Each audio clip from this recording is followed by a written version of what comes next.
আজ বিশ্ব পরিবেশ দিবস। নবদ্বীপের পূর্ব মোল্লাপাড়া প্রাথমিক বিদ্যালয়ে বৃক্ষরোপণ এবং ছাত্রছাত্রী থেকে শুরু করে রন্ধন কর্মীদের হাতে একটি করে গাছ তুলে দিয়ে বিশ্ব পরিবেশ দিবস পালন করা হলো। এদিন পূর্ব মোল্লাপাড়া প্রাথমিক বিদ্যালয়ের প্রধান শিক্ষক হিরণ শেখ এদিন বলেন, প্রত্যেক বছরের মতন এই বছরও আজকের এই দিনটিকে আমরা উদযাপন করছি। কিছু গাছ বিলিং এবং কিছু গাছ বসিয়ে আমাদের সকলকে মনে রাখতে হবে, একটি গাছ হলো একটি প্রাণ।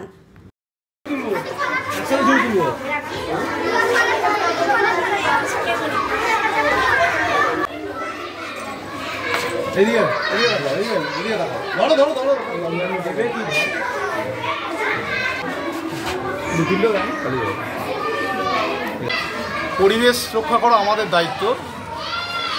আজ বিশ্ব পরিবেশ দিবসে আমরা বিদ্যালয়ের ছাত্রছাত্রীদের হাতে বৃক্ষচারা তুলে দিয়েছি।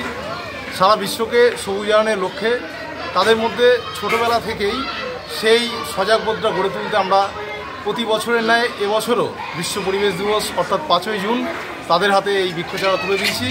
প্রত্যেকে তারা বাড়িতে এই বৃক্ষচারা লাগাবে এবং সেটাকে সযত্নে তারা আস্তে আস্তে বড় করে তুলবে, সেই লক্ষ্য নিয়ে আমরা এগিয়ে চলেছি। হিরণ শেখ, প্রধান শিক্ষক, পূর্ব মোল্লাপাড়া প্রাথমিক বিদ্যালয়।